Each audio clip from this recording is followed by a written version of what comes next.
महाराणा प्रताप के जीवन में कहीं निराशा के कभी बादल छाए तो इतिहास में ये बात बहुत अच्छे तरीके से विदित है कि महाराणा प्रताप के जीवन में सबसे बड़े उनके जो भगत थे वो आपके बीकानेर के थे। और बीकानेर के पृथ्वीराज सिंह राठौड़ ने महाराणा प्रताप को एक बार फिर से जगाया था, आपको याद होगा। और इसी बात को लेकर सुजानगढ़ के हमारे राजस्थानी मायड़ भाषा के बहुत सिद्ध हस्त कलमकार कलम मनीषी श्रद्धेय डॉक्टर कन्हैयालाल सेठिया ने पीथड़ और पाथड़ की कविता रच दी। उस कविता को कह दिया, मैं दो पंक्तियां प्रस्तुत कर रहा हूं। विश्वनाथ जी बहुत अच्छा लग रहा है, शायद पहले मैंने कभी गाया नहीं होगा। भाई साहब से भी निवेदन करता हूं कि आप जरूर सुनिएगा। नानो सो अमरो चीख पड़ो, राणा रो सोयो दुख जागो, दुख जागो। हूँ लड़ियो घणो, हूँ सयो घणो, मेवाड़ी मान बचावण ने, हूँ पाछ नहीं राखी रण में, बेजारो खून बहावण ने, बेजारो खून बहावण ने। जद याद करो, जद याद करूं हल्दी घाटी, नैना में रगत उतर आवे, सुख दुखी रो साथी चेतकड़ो, सूती सी रूख जावे। चंद कोशिशों के बाद में महाराणा प्रताप को डॉक्टर साहब उनको हार का सामना करना पड़ा, क्योंकि एक जीवन की लड़ाई थी नहीं, तीन तीन पीढ़ियां खप गई थी। इस देश में पहला मुगल बाबर था, बाबर के बाद हुमायूं, हुमायूं के बाद अकबर, और मेवाड़ के राजवंश में महाराणा कुंभा, उससे पहले बप्पा रावल, फिर महाराणा कुंभा, और महाराणा कुंभा के बाद महाराणा सांगा, महाराणा सांगा के बाद महाराणा उदय सिंह, और उदय सिंह से होते हुए ये उधर अकबर और इधर महाराणा प्रताप तक ये कहानी लड़ी। और हजारों लाखों लोग वीरगति को प्राप्त हो गए, कई सुहाग उजड़ गए। मां के पुरसी हुई थालियां बेटा ने जीवन वास्ते थालियां पुरसी रह गई, बेटा वीरगति ने प्राप्त हो गया। समाचार आयो कि आपको बेटो दुनिया में ना रहे हो।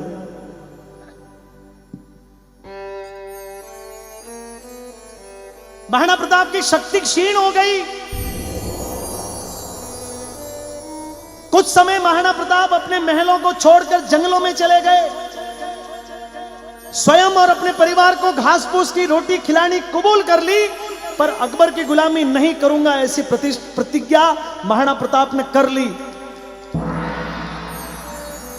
लेकिन बहुत समय तक जब परिवार को बिलबिलाता देखा, जब भूख से तड़पता देखा, तो महाराणा प्रताप के बहुत जो हितैषी, जो उस समय के उनके जो समझदार लोग थे, उनके साथ में बैठ के चर्चा हुई कि आखिर में क्या करें।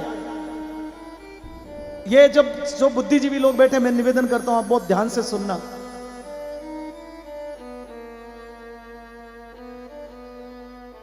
तो बहुत समझ से ये फैसला हुआ कि एक बार दुश्मन को रोकना आवश्यक है, क्योंकि दुश्मन कुछ समय के लिए रुकेगा तो हम अपनी शक्ति को बढ़ाएंगे, और दुश्मन कुछ समय के लिए रुके कैसे, इसका जत्न करना चाहिए। क्योंकि युद्ध से तो हमने देख लिया, तो उसका जत्न क्या करें। तो बड़ी चतुराई से एक निर्णय हुआ कि क्यों नहीं एक पत्र अकबर को लिख दिया जाए। अकबर उस पत्र के मद में कुछ समय के लिए राजी हो जाएगा, रुक जाएगा, और कुछ समय में हम अपनी शक्ति को फिर से एक बार पुनर्स्थापित कर देंगे और फिर अथक रूप से अकबर से लड़ेंगे। पत्र गया दिल्ली। अकबर ने जब वो पत्र पढ़ा, और उससे पहले महाराणा प्रताप को जब ये कहा गया, तो महाराणा प्रताप इस बात के लिए तैयार नहीं हुए। देखिए, दो पंक्तियां प्रस्तुत कर रहा हूं। महाराणा प्रताप के मन में आया कि हजारों लोगों का लहू बहा, चेतक का बलिदान हुआ, जयमल, पत्ता, भामाशाह जैसे लोगों का इस देश पर ऋण है, झाला मान सिंह जैसे लोगों ने इस देश के लिए सरेआम मेरा रूप धारण करके स्वयं को कटवाना मंजूर कर लिया। ऐसे लोगों की शहादत पर प्रताप ये काम कभी नहीं करेगा। और दो पंक्तियां डॉक्टर कन्हैयालाल सेठिया ने लिखी, मैं आपको सुना रहा हूं, सुनिएगा। पण लिखूं किया जद देखे है, आडावल हूं चोहियो लिया।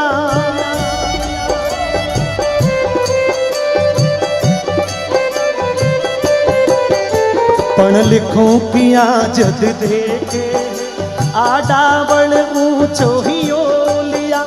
चित्तौड़ खड़ो है मगरा में, विकराल भूत सी लिया छिया, विकराल भूत सी लिया छिया।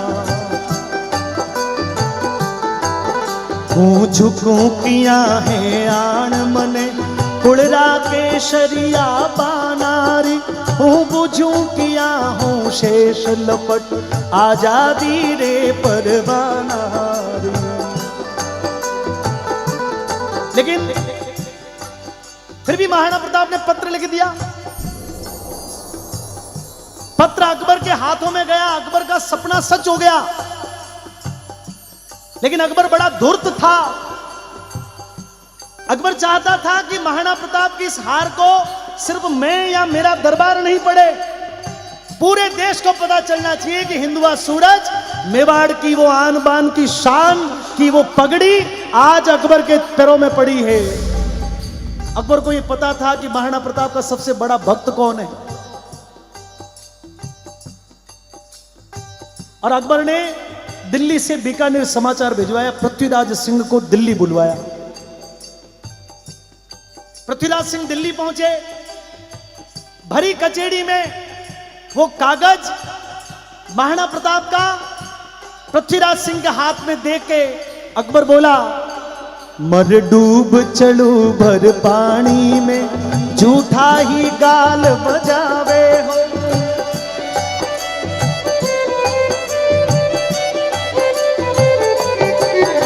मर डूब चलू भर पानी में, झूठा ही गाल बजावे हो। प्रण टूट गयो वीराणे को, तू भाट बना बिड़दावे हो, तू भाट बना बिड़दावे हो। मैं आज बादशाह धरती को, मेवाड़ी पाग पगा में है। अब बता मने किण रजवट रे, रजपूती खून रगा में है। अकबर बोला कि तू चिल्लू भर पानी में डूब के मर जा, 2400 घंटे भाट बन के जिनकी वृद्धावली गाया करता था, आज वो महाराणा की पाग मेरे कदमों में पड़ी। अब मैं देखता हूं कि तू अपनी मूंछों के बट कैसे लगाता है। मित्रों, देशभक्ति क्या होती है उसका सबसे बड़ा उदाहरण है, पृथ्वीराज को पता था कि ये घटना हो गई है, लेकिन इस घटना को मैं सीधा कैसे करूं, क्योंकि इस घटना में यदि मेरी भूमिका नहीं रही तो इतिहास में कलंक में मेरा भी नाम सबसे ऊपर लिखा जाएगा। तत्काल संभले, बड़ी चतुराई से पृथ्वीराज सिंह ने अकबर को कहा कि जहां पना, यदि आप हुक्म करें तो मैं इस पत्र की सच्चाई जानना चाहता हूं। यदि आप हुक्म करें तो मैं इस पत्र की सच्चाई जानना चाहता हूं। अकबर ने कह दिया कि तेरे को हुक्म है। और उस समय पृथ्वीराज सिंह ने महाराणा प्रताप को एक पत्र लिखा। इस पूरी कविता का क्लाइमेक्स पढ़ रहा हूं। मित्रों, मैं निवेदन करता हूं सभी लोग जग रहे हो, आप लोग ध्यान से सुनना कि पृथ्वीराज ने किस प्रकार से उस सोए हुए शेर को जगाया।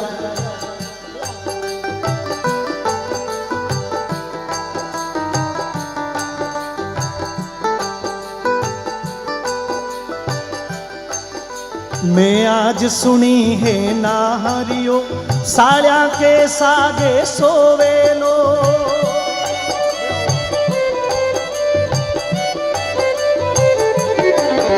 मैं आज सुनी है नाहरियो, साड़िया के सागे सोवेलो। मैं आज सुनी है सूरजड़ो, बादल की ओटा खोवेलो। मैं आज सुनी है चातकड़ो, धरती को पानी पीवे लो, मैं आज सुनी है हाथीड़ो, कुकर री जूणा जीवे लो। लिखा कि मैंने सुना है कि जंगल का राजा शेर अब बकरियों के साथ में रहना शुरू कर देगा। मैंने सुना है कि चमकता दमकता सूर्य सदा के लिए बादलों की ओट में खो जाएगा। मैंने सुना है कि जिस चातक की चोंच धरती पर पड़े पानी पीने जैसी बनी ही नहीं, वो चातक भी धरती का पानी पीना शुरू कर देगा। और मैंने सुना है कि मदमस्त हाथी अब कुत्ते सी जिंदगी व्यतीत करेगा। उससे भी आगे बड़ा गजब लिख दिया, कहा मैं आज सुनी है थारे तका, अब रांड हो गई रजपूती।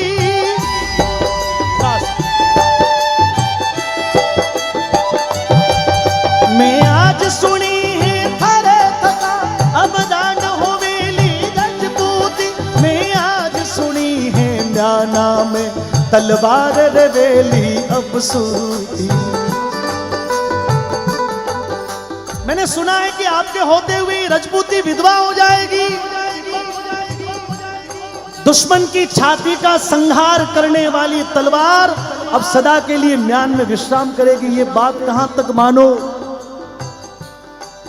हो मारो हिवड़ो कांपे है, मूछारी मोड़ मरोड़ गई। पीथल राणा ने लिख भेजो, आ बात कथा तक गिना सही। पत्र पहुंचा मेवाड़। महाराणा प्रताप ने उस पत्र को पढ़ा और पढ़ते ही महाराणा प्रताप की आंखों में एक बार फिर से लाल रंग छा गया। लाल रंग का लहू एक बार फिर शरीर में दौड़ गया। पत्र के जवाब में महाराणा ने लिखा,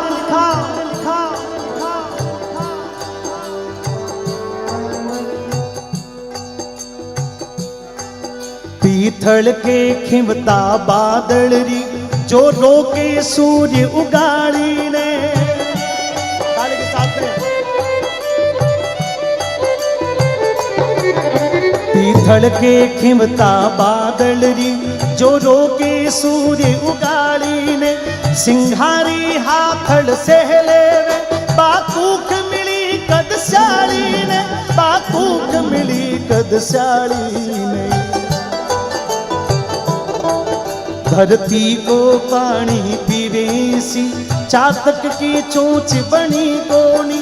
कुकर री जूणा जीवेसी, हाथी की बात सुनी कोनी। राखो थी मूछा ऐठोड़ी, लोहीरी नदी बहा दूला। भारत माता की। राखो थे मूछा ऐठोड़ी, लोहीरी नदी बहा दूला। हूँ अथ कलड़ूला अकबर सू, उजड़ियो मेवाड़ बसा दूला। रजपूतन रोजायो हूँ, रजपूती कर्ज चुकाऊला।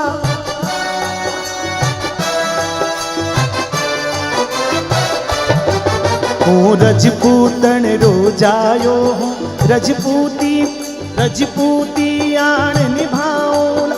ओ शीश भले पर पड़े, ओ शीश पड़े पर पाग नहीं, दिल्ली को मान घटाऊला। अंत में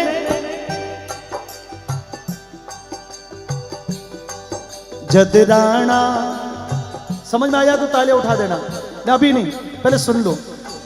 जदराणा रो संदेश गयो, पीथल री छाती दूनी ही। जदराणा रो संदेश गयो, पीथल री छाती दूनी ही। जदराणा रो संदेश गयो, पीथल री छाती दूनी ही। हिंदवाणो सूरज चमके हो, अकबर री दुनिया सुनी। अकबर री दुनिया सुनी। अकबर री दुनिया सुनी, अकबर री दुनिया। बस यही मेरा निवेदन।